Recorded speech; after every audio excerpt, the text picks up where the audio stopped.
one kind of heart is if you're a fish, then if you want to swim to the ocean and then, like it's a different environment, you just have to push on, right? Like you have you'll be stronger as a stronger fish. You maybe swim faster or anything.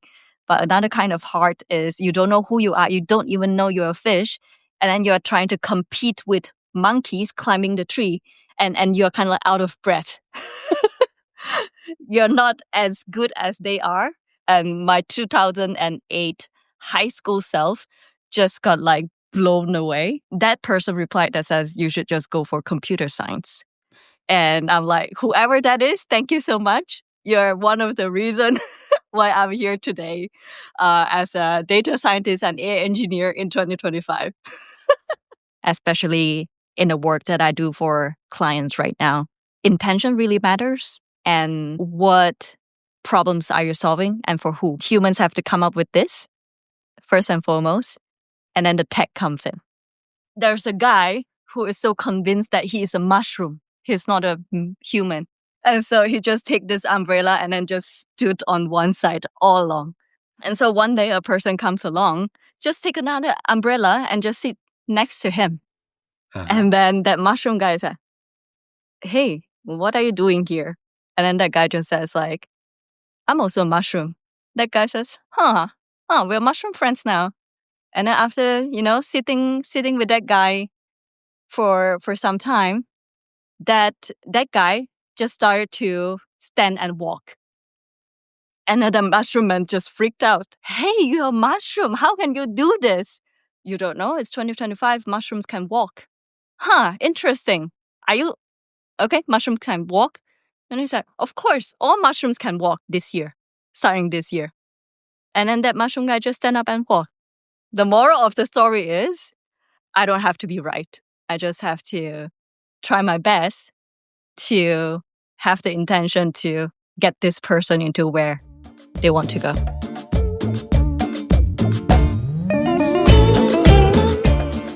Hi, Hwei. Thank you so much for doing this. I took this chance to learn a bit more about you because I think that you have very cool things to share. Let's hope so. Thanks for having me. And I really look forward to our good conversation today. Cool. Amazing. So let's get started. You were sharing the most amazing stories. So I'll go from there because there is some magic there. So before that, maybe a brief introduction of what we might touch on. We know each other from the program Data Freelancer, where you have helped people to get started in their data and AI freelance journey. And I was curious, preparing for this interview, where all this started. I think there's always interesting stories there. Well, your question made me like kind of like rewind to many years ago. I just like graduated from high school, and to be honest, I'm like not very tech savvy at that time. Like I just learned how to use the internet for like the second or the third year. And then I came across this thing called YouTube, and then for some divine intervention, I just watched the Microsoft Vision 2020 video. So that was like, you can imagine, like, I mean, we are now in 2025, but I was watching like a video of what Microsoft envisioned 2020 to be in 2008. So, and my 2008 high school self just got like blown away with that video, because it is, it starts with like, you can communicate with people in another country. It's auto-translated.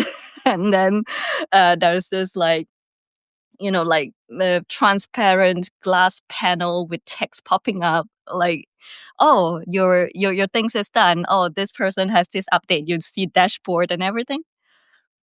At that time, it was just like unfathomable. And so out of curiosity, because I was was too amazed, with that thing. I commented under the video and says like, wow, this is such a great video. I am a high school graduate trying to figure out what should I study for university. Can anybody tell me what should I study in the university just to be a part of this magic? And then a stranger in the internet, whoever sees this comment, that person replied that says you should just go for computer science. And I'm like, whoever that is, thank you so much. You're one of the reasons why I'm here today as a data scientist and AI engineer in 2025. We all need to thank that YouTube commenter. The magic of YouTube. Yeah.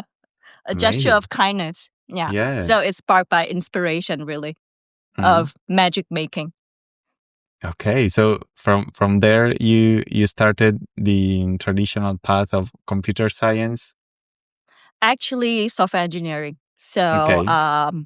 So at that time, I was living in a small town that is like 4 hours away from the capital city of Malaysia, Kuala Lumpur. And so I picked one university to go and study. So, like at that time, you do foundation in IT. And after 1 year, um, I, I was going to like computer science. But then the school admission says, hey, you are the only one who registered for computer science. Do you mind like changing a course? Really? And so I changed, Okay. And so I changed to software engineering. Actually, software engineering with multimedia.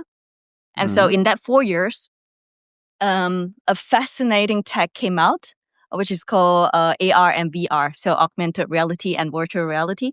And so me and my friends, we were just involved in like just projects using augmented reality, and then we participated in like Microsoft Imagine Cup and things like this.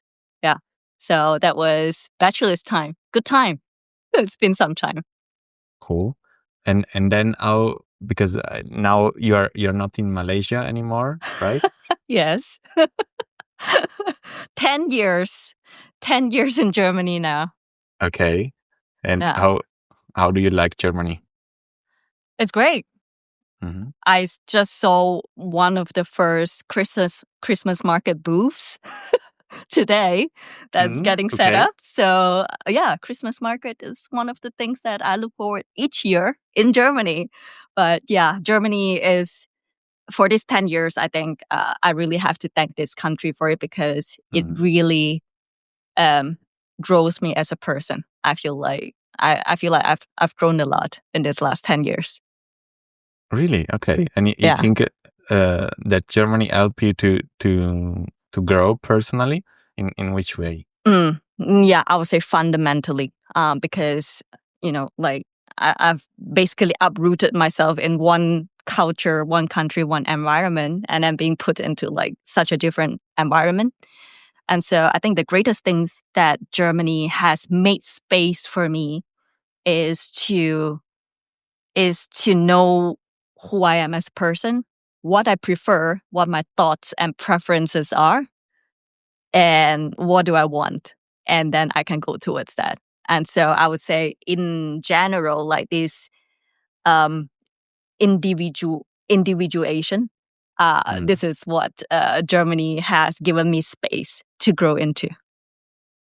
Cool. Yeah, I've lived in Germany as well, and I think there are some very traditional aspects of German culture, but also there is a big part of letting everyone be who they want to be in That's all right.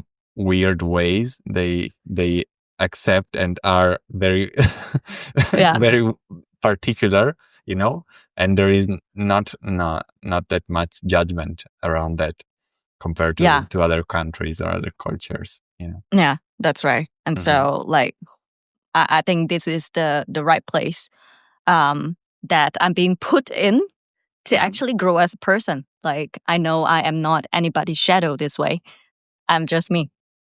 Okay, cool. I remember that you shared with me some time ago that maybe you realized a few changes when you went back to Malaysia after some time, right? Mm-hmm. I mean, this happened to me as well. When I go back to my hometown, home place, after sometimes I realize I'm not anymore the person that was living there, and I cannot fit anymore in that place because I've grown in different ways, right? Yeah, I think no matter where you go, if you are an expat, you feel like the version of home that you were familiar with when you leave will just be a snapshot in the past, because I mean Malaysia has grown so much in these recent years. And so I think as an expat, no matter where you go, you feel like you never belong in the place that you grow into, but you're also never home anymore, because home has also evolved. But I don't think there's any issue with that, because this is the path that all of us expats have chosen. And what's most important is to, as long as you are feeling you, and as long as you're living authentically, home is where you are. Home is not the snapshot that you left alone with. Home is also not like you don't necessarily feel like 100% fitting into anything. But I am pretty sure like a lot of locals will also share that maybe they also don't feel like they fit into the place that they have been like growing up in. So I think essentially having this experience just teach us to realize that home is really where you are. Yeah, that's the goal, right? I mean, to build your own where you are, be good with you, which is a journey in itself, I guess. Mm. Yeah, Yeah. interesting. And where in all this AI fits? Oh, okay. Where did we have the story last time? Yeah, software engineering. And I came to Germany to study intelligent adaptive systems. So I started my master's in the University of Hamburg in 2015. So 10 years ago.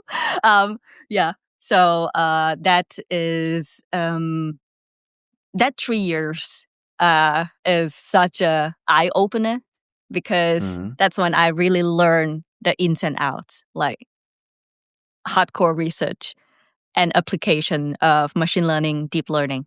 I was working on this humanoid robotics projects and some sensors, pairing that with machine learning and training humanoid robotics and doing computer vision and all that.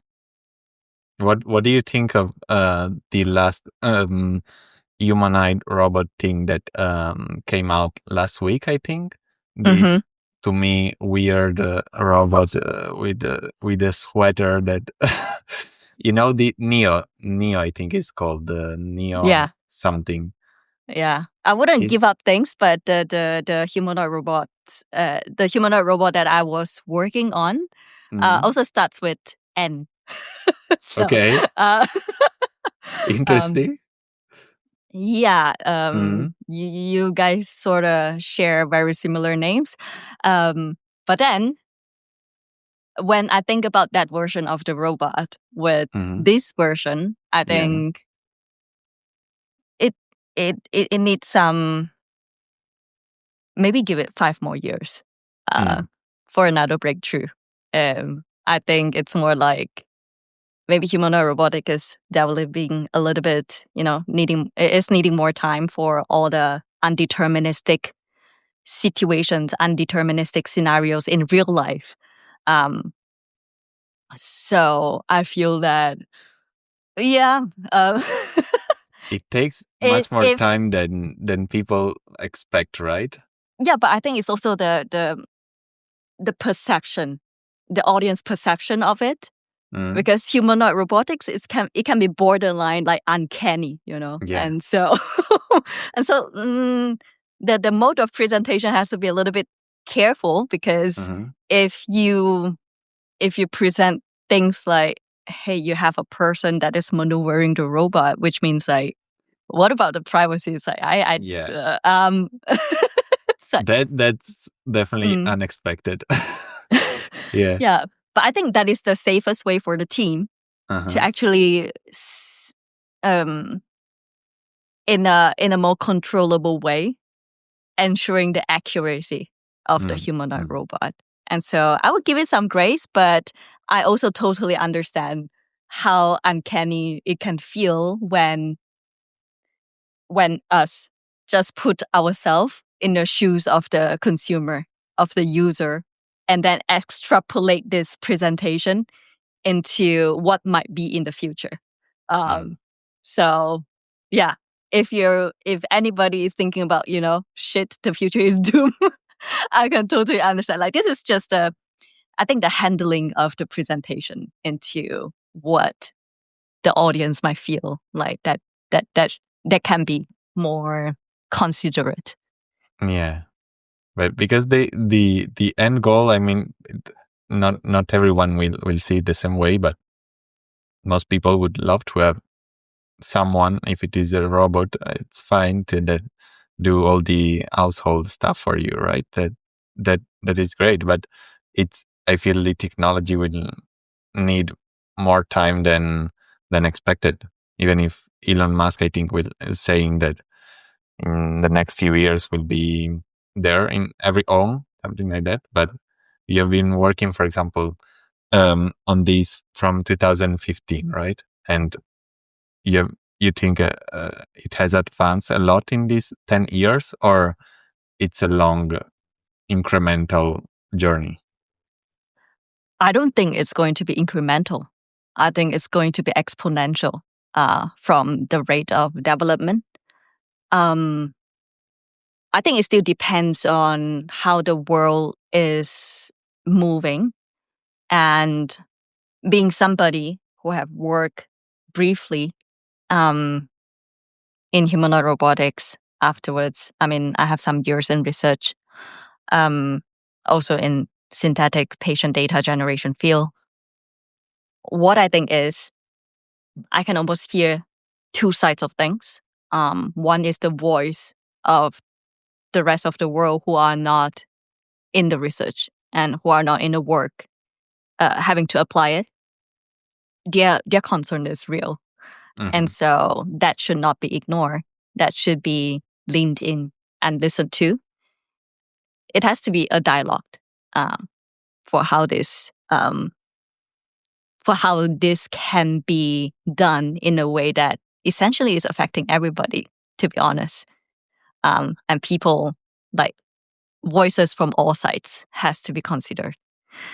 But then on the other hand, for us who are the practitioners of the field of the tech, I see a lot of possibilities. I see a lot of values to be done, especially in the work that I do for clients right now. What I see is intention really matters, and what problems are you solving and for who. Humans have to come up with this first and foremost, and then the tech comes in to, make it happen in reality. And so I think what we can control right now is whoever is needing this solution and whoever, like us, is executing or implementing these solutions, figuring out for what and for who. It's kind of our due diligence. And when that's done right, I do see a lot of possibilities with the current LM advancements. And it's just like the general, Gen AI field, how it's evolving. It is really fascinating. Yeah, I mean, we of course share this fascination, right? Because we see all the possibilities. But in the last years, as this has become a universal phenomenon and everybody is talking about generative AI and all this stuff, there are all sorts of voices and things going on. People are scared or are thoughts around, all these things. AGI will take many jobs, and political things going on. So it's a mess, right? we enjoy it because we like to build things. I think that's the spirit, and we see it's just as a technology, right?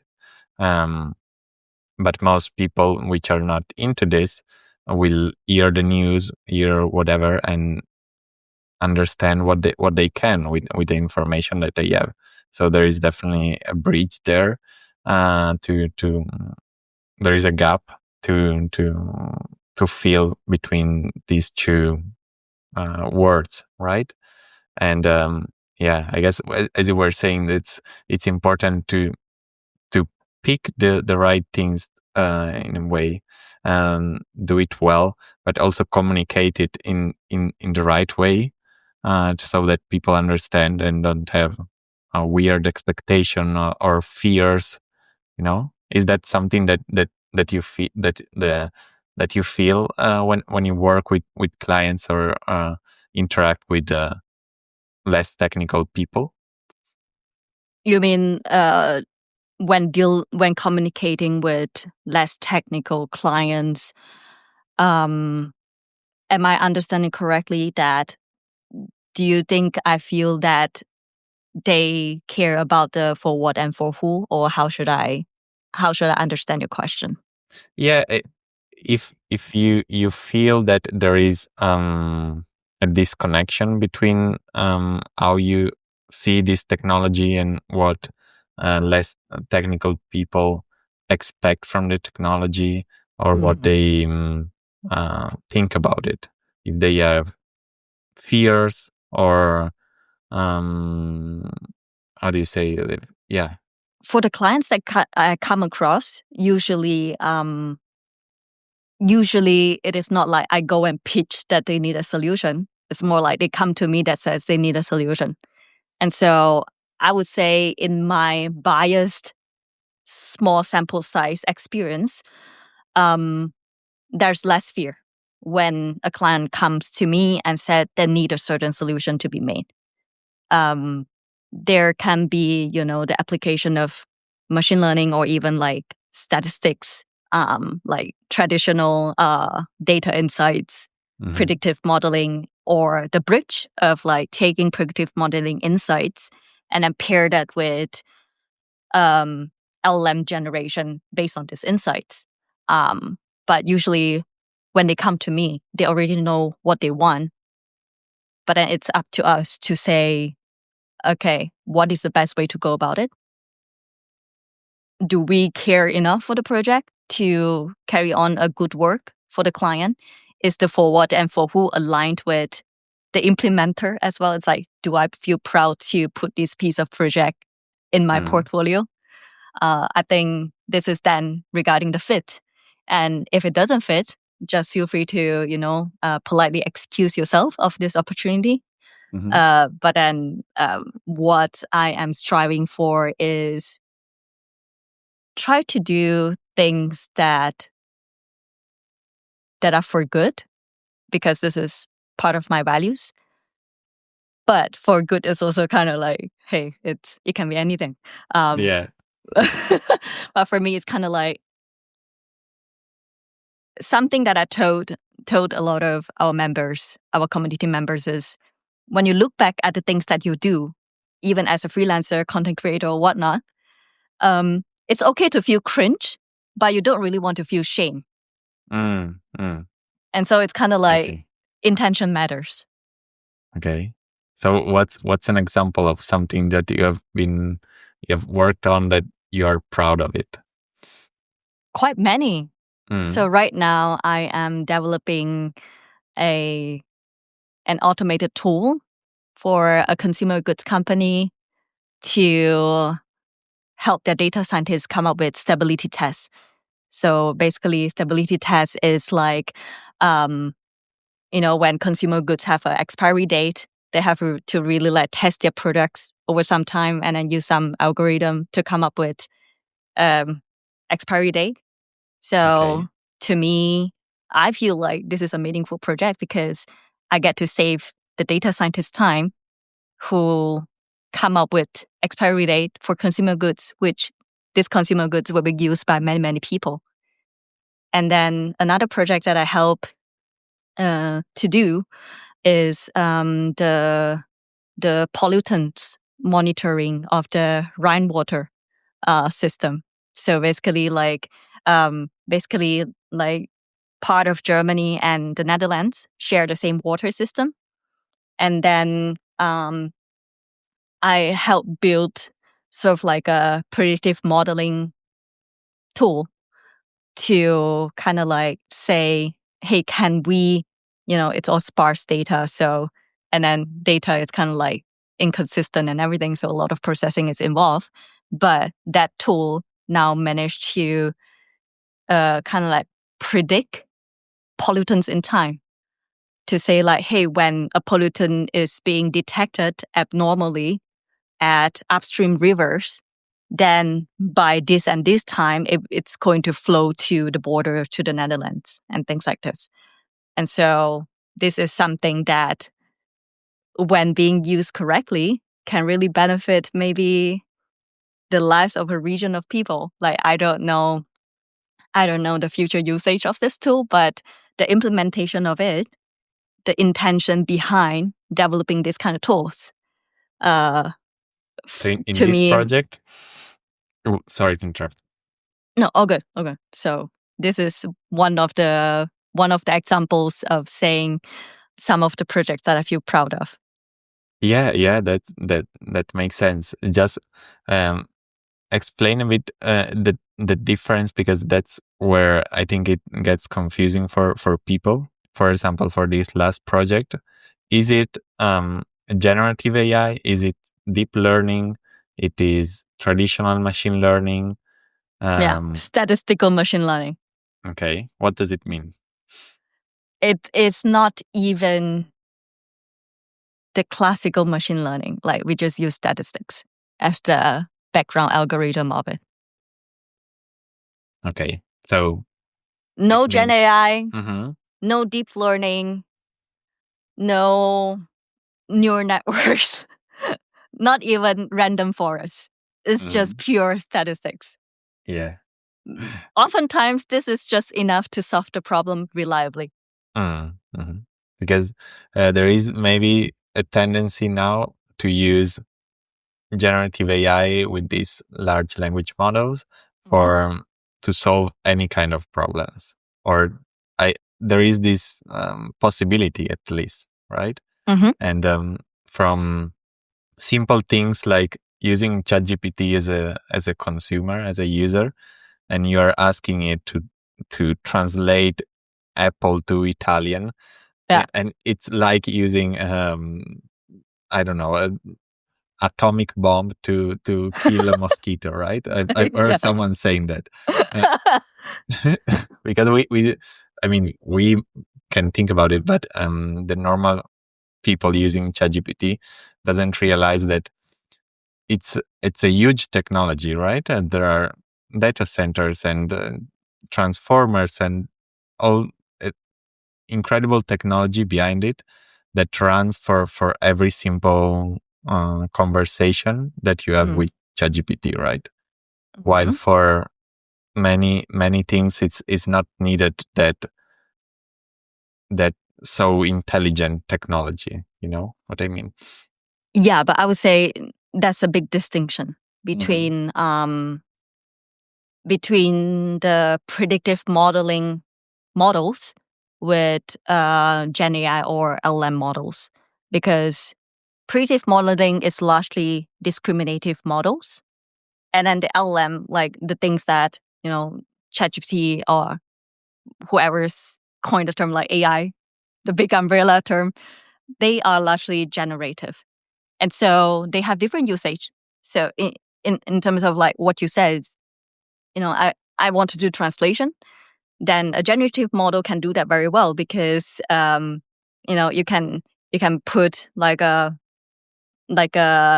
good prompt, and then it's going to come up with an equivalent version of like the translation.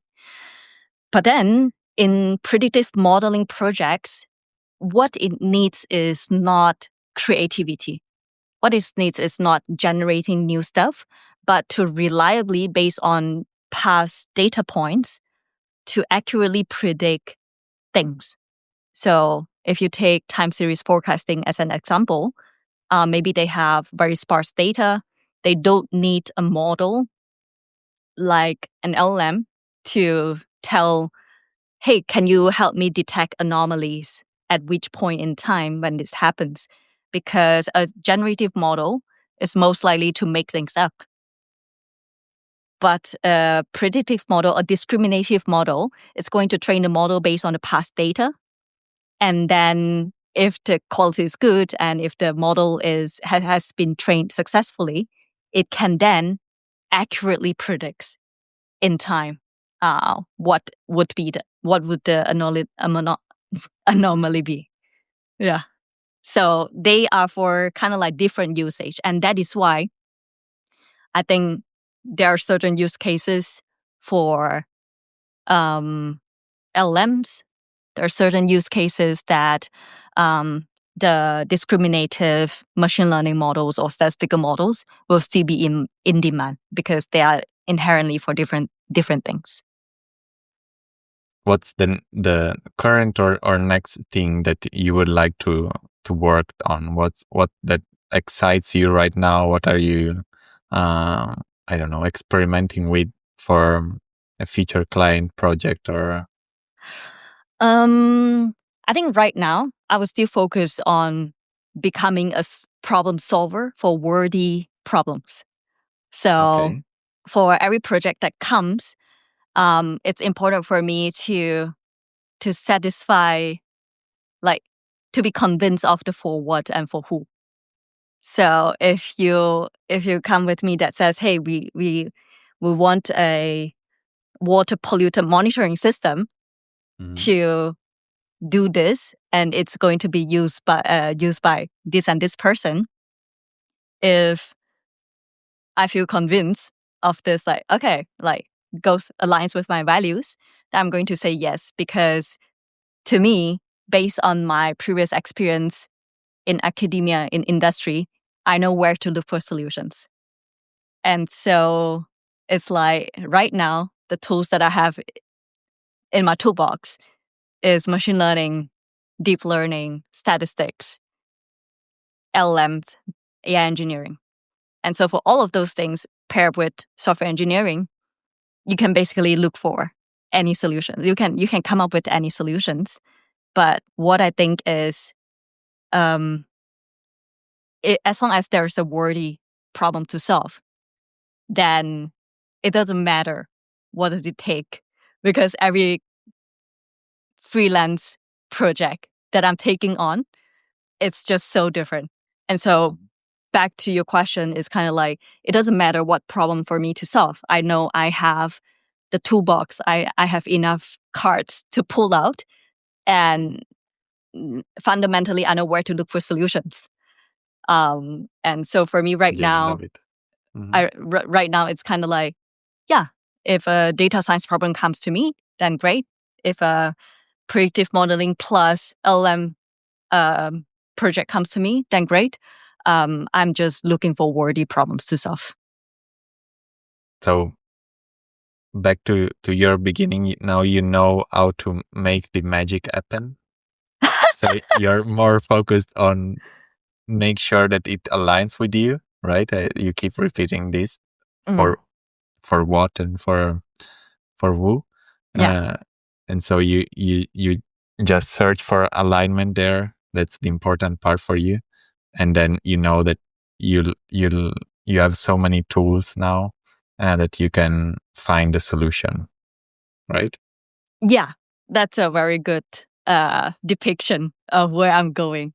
I'm also interested to, like, go back to my main expertise, which is computer vision. I feel like that is getting so much less practice since I left my master's degree.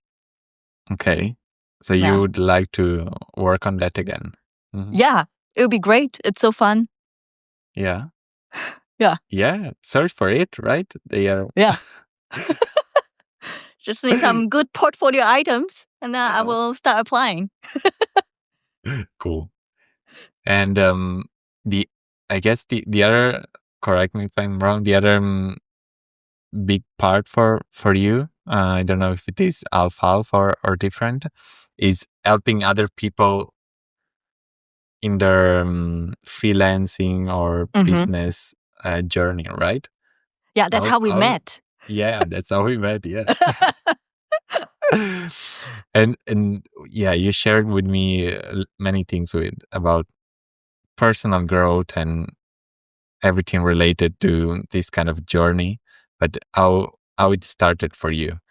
When you decided to, I guess before then, that from what I know about your journey, when did you started to have the desire or conviction to be a freelancer, be independent? Something happened there? So the first time that I dabble into freelancing was 2020. And at that time, so I continue on the story that we left off just now. I started 3 years for my master's in intelligent adaptive systems. And afterwards, I took on a full-time job as a data science consultant, which means my company sent me to different organizations and enterprises across Germany to work on data science projects for those companies. And afterwards, in 2020, shortly before that, I feel like this doesn't align with me so much. And so I quit. And I said, like, I really want to, like try to be, establishing myself and see how is it being self-employed. And I tried that. But at that time, I feel like it's also like, how do you say? It's also like an opportunity come by where back in my master's time, I was already interested in things to do with medical healthcare with machine learning. And in the middle of doing freelancing, this PhD opportunity came to me. And so I took on this PhD opportunity and working that many hours, which means I have to, like give up on freelancing. But then I only took on this research position for 2 years, and then I decided to quit again. So first freelancing experience is in 2020. Like it doesn't last very long. I think at most like half a year, 1 year. And then I started properly after I end the contract on this research position. And that was maybe 2024. Oh, wait. 2023, 2024, 3 or 4. Okay. So I was being given a golden opportunity again because that time Dave just happens to open up this data freelancer program. And then I had the privilege to join the program in the first year. And I could still remember how much Dave and the community has helped me. In the first year, it's a smaller group and everybody is kind of like very close together. And Dave is like hosting this Q&A calls like he still does today. And then I started freelancing properly using what was being taught in the program. Like I essentially try to apply everything. And a year after that, I think a year after that, then Dave just says, "Hey, we need a customer success manager and coach. Would you be interested to take on this position?" And then I was just being humbled by the trust that Dave put on me.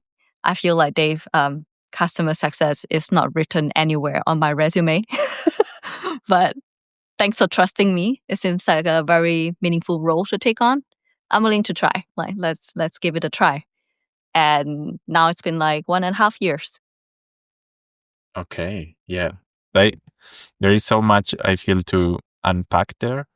Uh, when you started freelancing and you felt that you needed help, so you search for, or you come across Dave from YouTube, I guess. Yeah. And join the program. What was that you needed back then? So when Dave's program came out, I actually, before this, so in 2020, I already joined some like freelancing programs, but that one was more like, it's either general freelancing or like a Python based. So it's not exactly like machine learning. So when Dave's program is there, I know that he's a data scientist and he's doing very successfully in freelancing as a data scientist. And his demeanor is just very, down to earth, as we know, and very smart. And then I like that he walks the talk. That is the decision where I decided to kind of like reach out and express my interest to join the program. What I think I needed at that time is to essentially see that I can do it, and I appreciate any kinds of guidance. That if anybody who has walked the talk, like walked this path before, to see my blind spot, to give me some advice that I can apply for myself.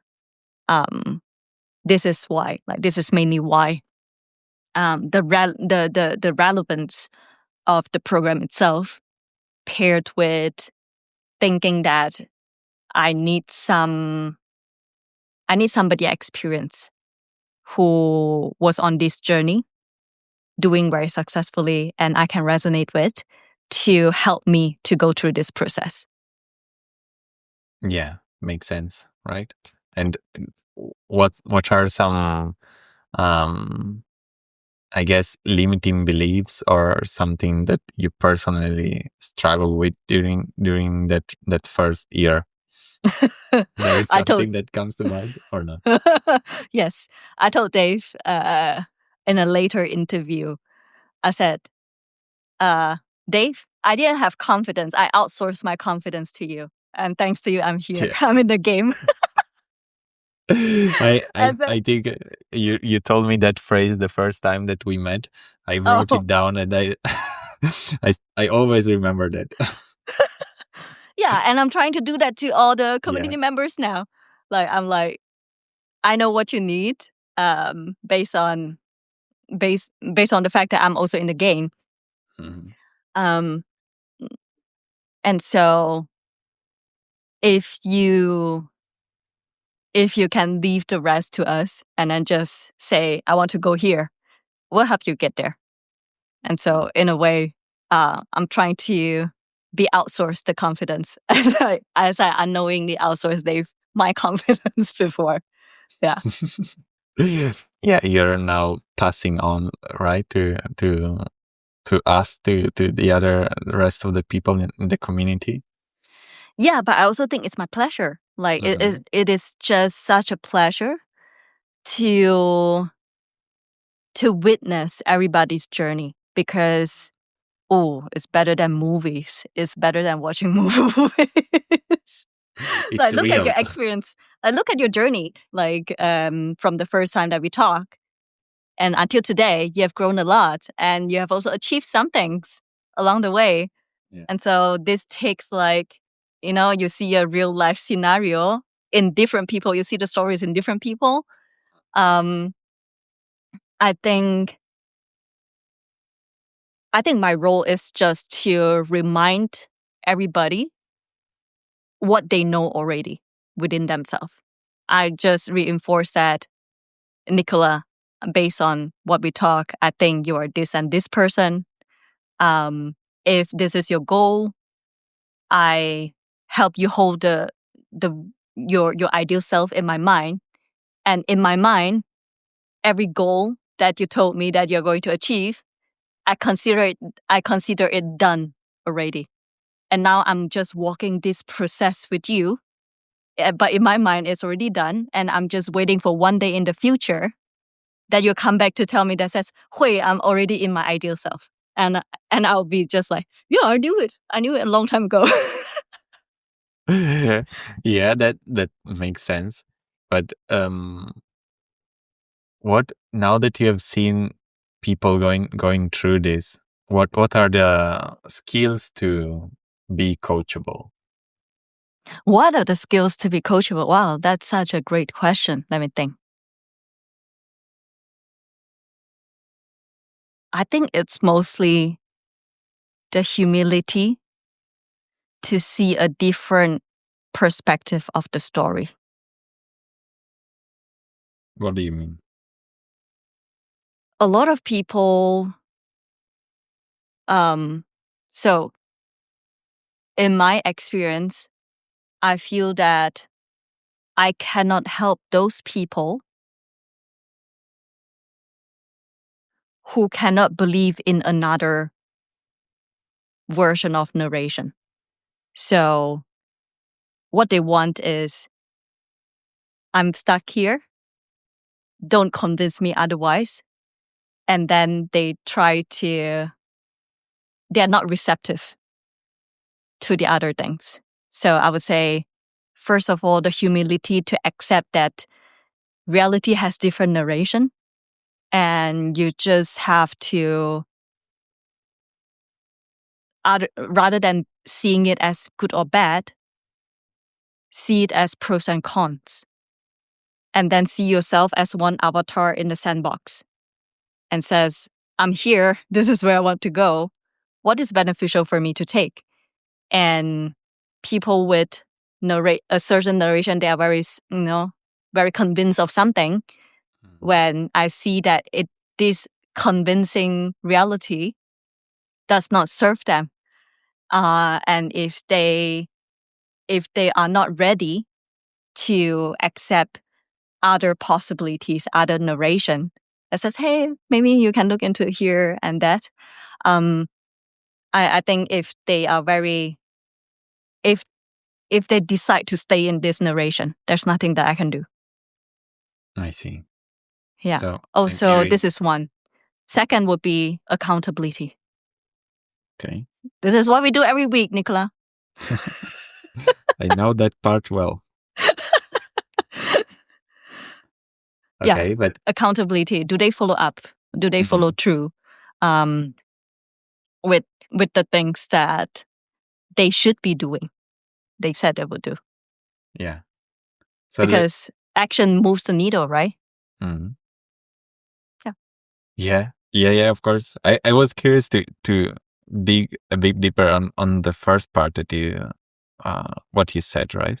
So I'm hearing that if someone has their own narration, so like a story that they tell themselves, and they are not willing to see another story, but they want to get somewhere to their goals, and you help them realize that to get there they need to change the narration, right? So if they are not flexible in that way, or they don't listen that there is another narration, there is another story that serves you better to get there, it's difficult to help someone stuck in that situation. Is that what you mean? Yeah. So if they feel that it is more valuable to hold on to the current narration that put them in current situation, and they are not ready to see elsewhere, like even to be open for the possibility, the other narration of maybe there's some other things that you can still try, or maybe there is some interpretation of your assumptions that you can maybe tweak a little bit. Maybe that can move you forward a little bit. So yeah. So if they feel more secure by holding on to this narration, I will honor that. I will make space. I will make space for that as well, to say that it's okay. I can see that you're not ready to explore or this narration at this moment. And so I feel that it is also important to make them feel okay that this narration right now, that they hold, like they hug, like hugging a log just to not drown. It's okay to acknowledge that and give space for them to do this until they are ready again. Okay. Yeah. Yeah. I recognize you have this way of helping people. Yeah, that is, everyone has their own way of going through coach someone in these situations, right?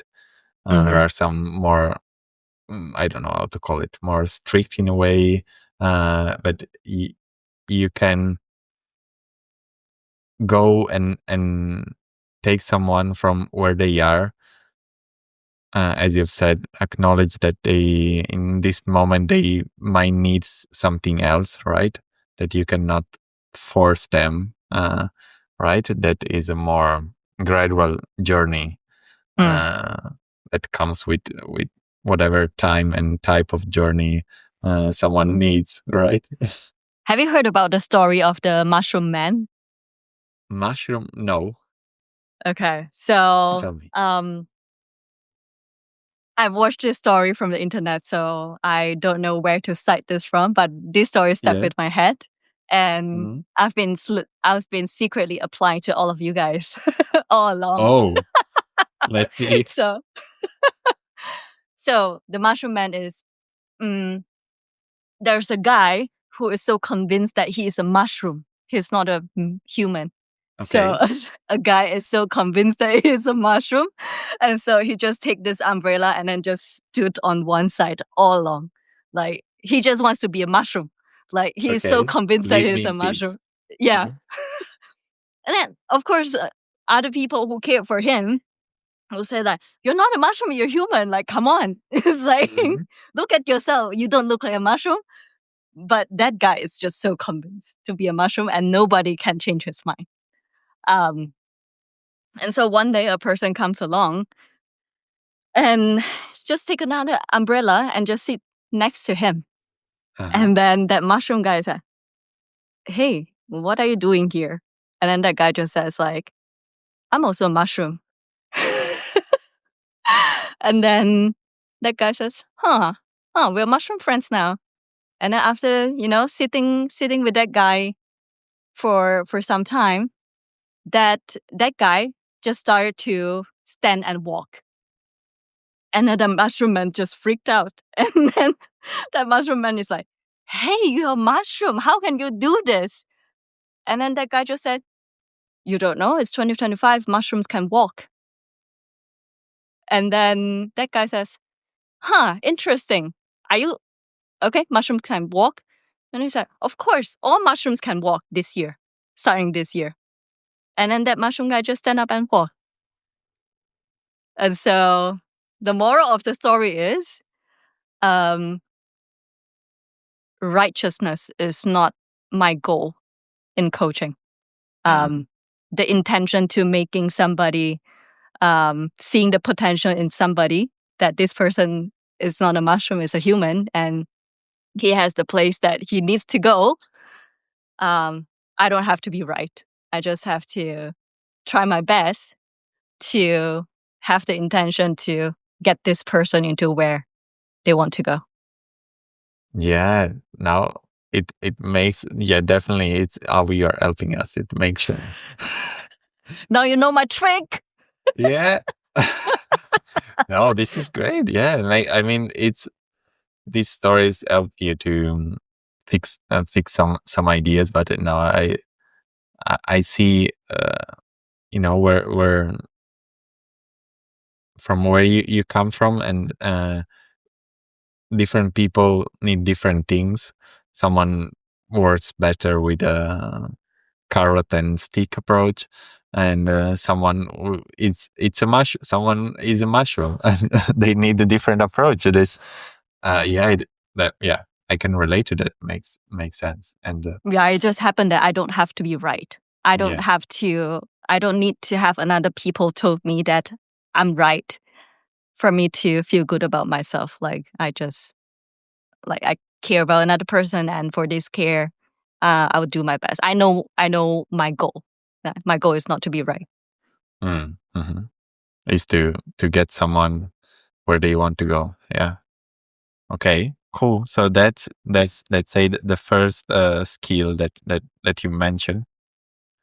And the second important one is accountability, right? And so why some of us,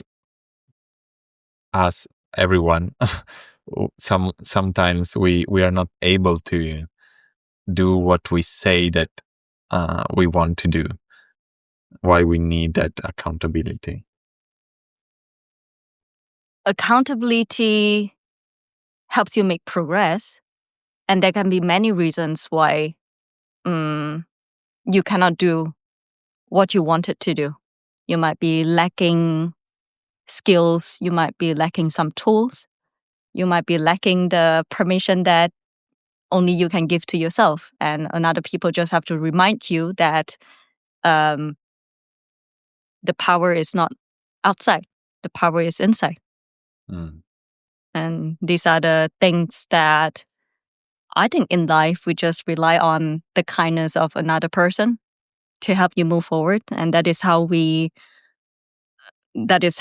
choose to interact with the world, to be willing to accept the goodness from other people and then pass it forward. Okay. Yeah. I was expecting a totally different totally different answer, and I'm realizing, yeah, that I don't know, in the couple last days I'm connecting random dots. uh, Excuse me if it doesn't make sense, but no, I think it makes some sense, because when I think about accountability or these kind of topics, coaching and people going through some personal development journey, I feel the predominant narrative online, especially YouTube, or the influences that I see thanks to the algorithm of whatever, are quite strong, right? More masculine energy in a way. Mm-hmm. The Tony Robbins or this kind of motivational stuff, right? Makes sense. Mm-hmm. While in in your answer, I feel definitely a different energy Okay. that is not the predominant one, because predominant is louder and definitely more masculine. I feel there, Mm-hmm. at least, yeah, as I said, what we see online, etc., is more men doing this, at least what I receive from the algorithm. And while your angle is different in this, yeah, and it's good that there is another angle, right? And Yeah. that we normally don't see. What do you Yeah, think? I'm glad that I contribute a little bit to that. Yeah. But I also see that I think you just have to look. Advice like this also exists on the internet. Yeah. I think it's more like if you don't realize, like you just don't know what you don't know. I think this happens with a lot of people, and especially the design of the algorithm is more like bubble like you get more of what you look at and what you consume, and so from time to time, look the other side. Yeah. You have some recommendation for the other side? What are some resources or some people that influenced you? Oh, resources and people. I don't know, where do I start? It's like in which topic? Yeah, in this kind of, I think now we are in the personal development or mm, doing something that you have never done before. In this case, it's your business, your freelance journey. And so there is that struggle to do something that you have not done before. And so you might need what we are talking about, right? Changing your story, accountability, someone that helps you. So in this realm of personal growth, what most influenced you or you like to read, look up to, go back to?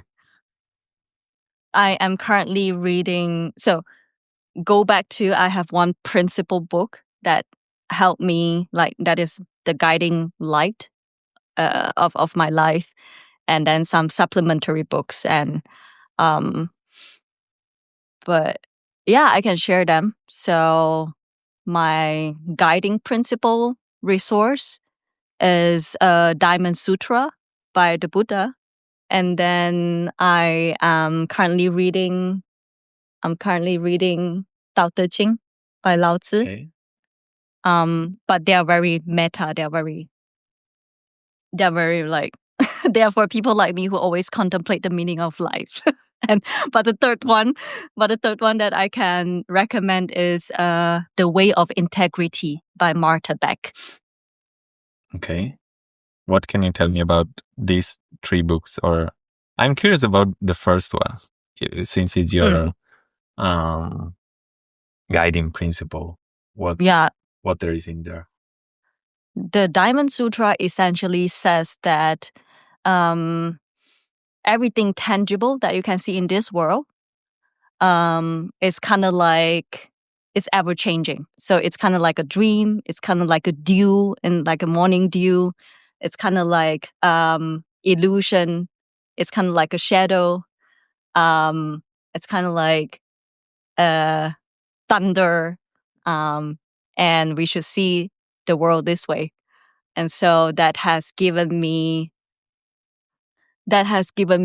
a sense of saying that I should not kind of like try to cling on something.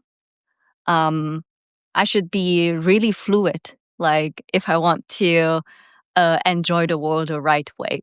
And so one of the stories in there, it says, if you're drowning and then you happen to hug a log, like a big piece of wood, and then that has saved your life.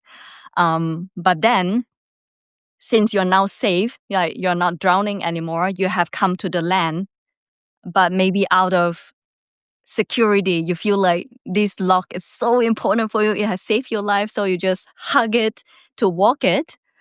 But who knows, your next quest is to climb the mountain. Like you cannot, since the log has saved you already, you should let it go, because your next quest is climbing a mountain. That log is not going to serve you. And so that main guiding principle is kind of like, say, everything is, as happened. For example, our podcast now is as happened. It's going to end in, I don't know, like 20 minutes time.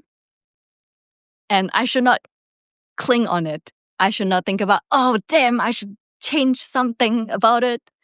Like also in freelancing, it's like, in freelancing, you have to have a level of grace and compassion to yourself for the courage to come out. If you always say that I have to be perfect, I cannot make any mistakes, sorry, you live in a classroom, you're not living in the real world. If you're living in the real world and you don't want to get to insanity, just try to do a small experiment, see what comes back. And if it is not the outcome that you want, just pivot and do better next time. So, like, don't hug the log when you have to climb the mountain. Yes, the log has saved you. It has served you in the past, but time to move on. Yeah. Yeah. That's a great metaphor. Yeah. Yeah. So it's kind of like, Uh-huh. I don't see you, Nicola, as Nicola the coachee, because I know it just happened in this moment that we met, and I'm being put in the position to give you some advice, and you're in the position of needing some advice. But this is not forever. Like, this is not permanent. At some point, these tree that I look after will grow. Like, you're going to be a different Nicola. And I don't see you, Nicola, as the first version anymore. Like, I should see you as an ever-changing. And this is what I think the way that I prefer to look at life. Everything, like people, person, environment, everything. Makes me think of it. I feel it's kind of a translation of this. That what served you to get here won't serve you to get somewhere else, right? We have different phases, challenges, growth path, and you need something to get somewhere, but then it won't help you to get somewhere else because it's constantly evolving journey and challenges and stuff. Yeah. Perfect. Yeah. This is a perfect interpretation. Yeah. And what about what was the third book that you mentioned? The Way of Integrity by Martha Beck. What's the message from that one? The message is to really honor your own truth. And so it describes like this theater play by, it's called Inferno. So I think it's like, maybe it's Italian story, like maybe let me know. I'll look into it. I mean, the Inferno from Dante is where it all started. Yes. But yeah. It's from Dante. Uh-huh. Yeah. Mm-hmm. So that book is about taking Dante's Inferno into examining our life. And so it says that it goes through, you have to go through the center of the earth and then go to the inferno and then coming out from the other side.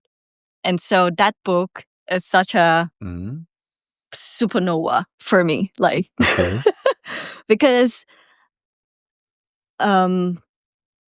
back then I just take every advice as is and thinking that if I apply them, I'm going to get success or get happier. But I forgot to examine myself, like if that advice is made for me or not. Like, do I see myself in this, or do I have a level of understanding that this thing fits me or not? And the process of doing that is then to find the truth slowly. And that book, The Way of Integrity, it's basically like explaining or practicing or making you realize what are the ways that you can find your own integrity. And so you have this inner truth as your anchor, and everything has to filter through this. And then you get a sense of clarity when dealing with a lot of noise. I see. So it's like helping you to filter the advice and what other people tell you, instead of following everyone in every direction. Yeah. It's more like there are two kinds of heart. There are two kinds of hardness that we face. One kind of heart is if you're a fish, then if you want to swim to the ocean and then, like it's a different environment, you just have to push on, right? Like you have you'll be stronger as a stronger fish. You maybe swim faster or anything. But another kind of heart is you don't know who you are. You don't even know you're a fish. And then you're trying to compete with monkeys climbing the tree. And then you'll be stuck thinking, why are the other monkeys just seem so so light and easy and so effortless in climbing the trees because you don't even know, like, and you're kind of like out of breath. You're not as good as they are. You're not achieving the height that they are, but you're half dying. That's because you don't realize that you're a fish. Like, this is not your lane. Like, go back to the water, like, and swim towards your ocean. Yeah. Yeah. Did you experience something like that? There was a time where you felt you were trying to do 3 times. Yeah. Okay. 3 times that I have to be almost bedridden. I'm in a lot of pain to realize I'm not supposed to do certain things. And usually that comes in terms of the career choice, and the environment, and my attitude trying to climbing the trees while not knowing myself. So yeah, I have had 3 burnouts in the past 10 years. And the first one was during my software engineering time. And the second one was during my PhD time. And no, during my data science consultant time. And then the third time was during my PhD time.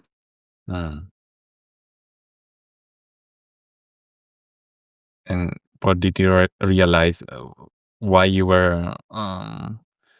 What made it clear for you that you were doing what you were not supposed to do, or was not? I realized that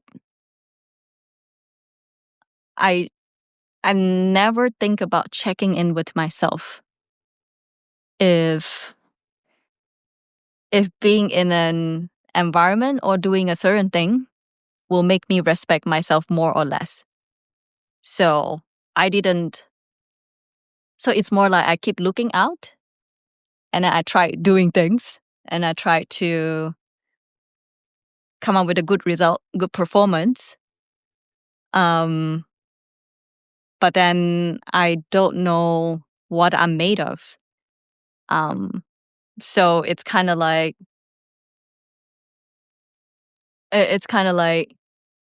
I am trying my very best, just trying to survive instead of thriving.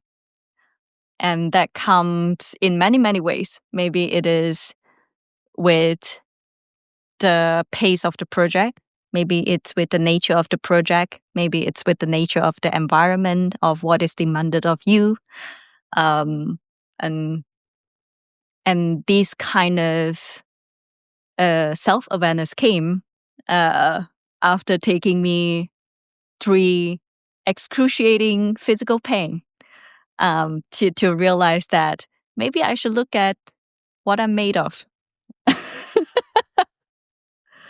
Yeah. So you feel you were ignoring maybe earlier signals, right? I'm ignoring all the subtle and obvious signals that until my body literally can't move anymore for me to say stop. Oh. Otherwise, I'll still keep moving. Like, otherwise, I wouldn't have learned this lesson. So my body was compassionate enough to take a breakdown, to remind myself that, hey, this is not you. Like, you're not it. You're a different vehicle being put on different purpose. Yeah. What are those signals that someone in a similar situation might catch before getting to?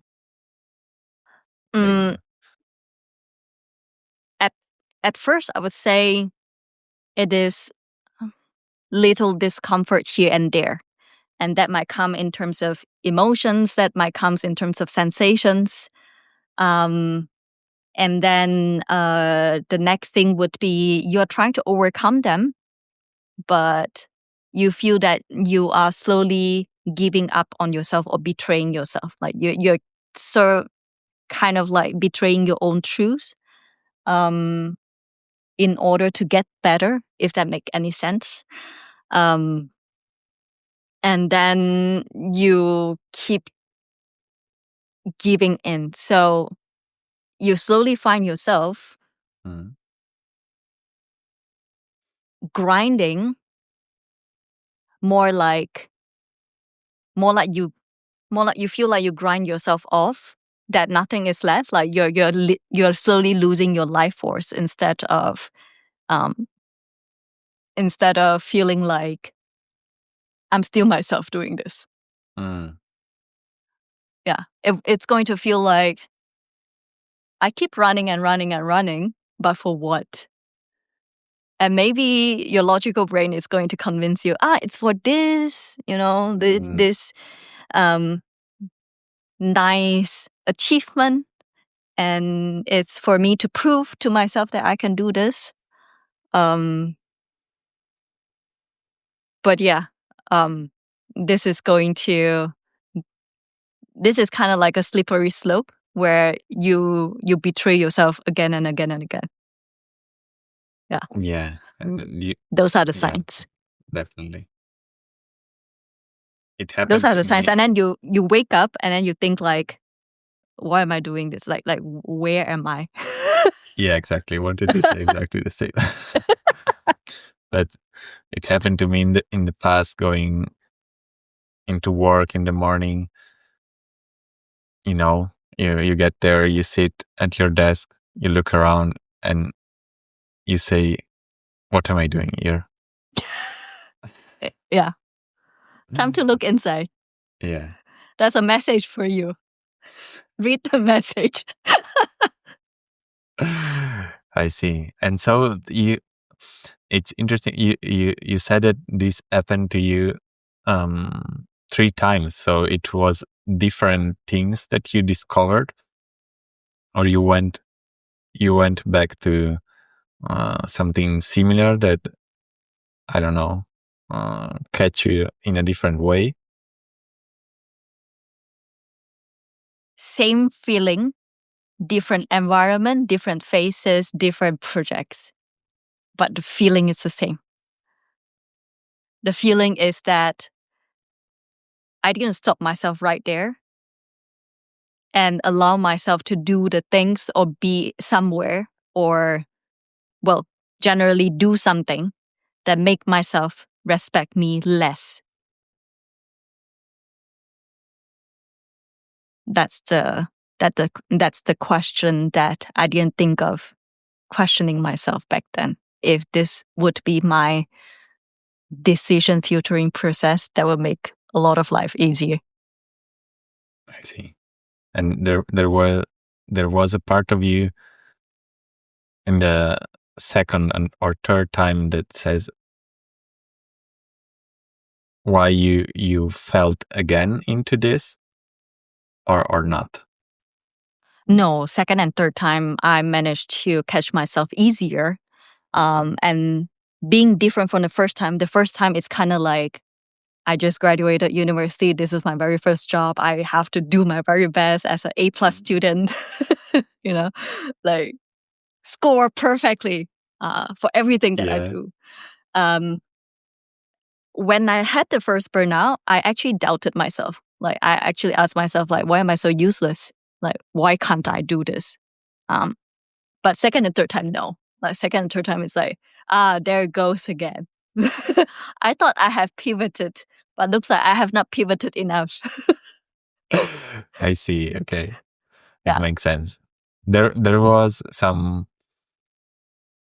you feel, external pressure, and especially in the first time, or something that you that it was coming from the past, or something that you'd learned when you were younger, that you needed to be this A+ student, score everything at the best. You felt like some external pressure back then? I wouldn't think it's an external pressure. I think it is more like I misunderstood myself. Only recently, 2 to 3 years ago, that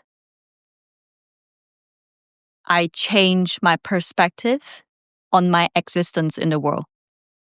So only up until 2 to 3 years ago, I used to think that my existence is to be of use by others, is to lose my shapes and forms and then putting myself down to the dust and to just serve others. And that is love.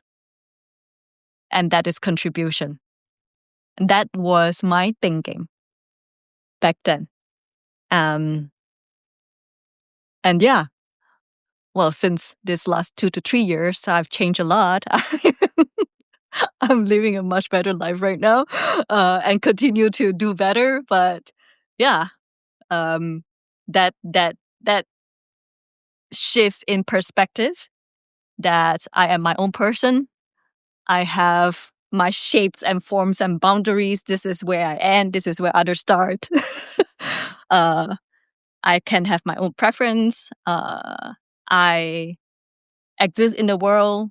Therefore, I have the right to interact with the world as me. That might sound crazy for a lot of people hearing this right now, but this is seriously, if I want to be totally honest, I only started embodying that 2 to 3 years ago. Yeah, I think most people are struggling with that. Is not strange, or maybe it's strange for someone because they have not thought about that. But many, I'm not going people, it's irreversible anymore. I'm not going back. Never ever. Of course not. Yeah. No way. Yeah. That's that's amazing that you have been able to do that. It takes some people, it takes a lot of time, and you don't even realize, because when the past you was not realizing what was happening, right? Or not fully to be able to break out of it, and, as you said, understand your boundaries, and that you exist for yourself with your own tastes and goals, etc., etc. Yeah. You're not living just for the others. And it's amazing to see you shine now. I'm so curious to see where this path will lead you. Mm-hmm. I would love you to share more of this, because it's so important, and you explain it in such easy and understandable terms. Sure. We'll be glad to. Yeah. We'll be glad to. Let's see how things go. But Okay. I'm feeling hopeful. I'm feeling very hopeful. I know. That's great. Okay. I think this is a nice ending. Thank you so much, Hwei, for the conversation.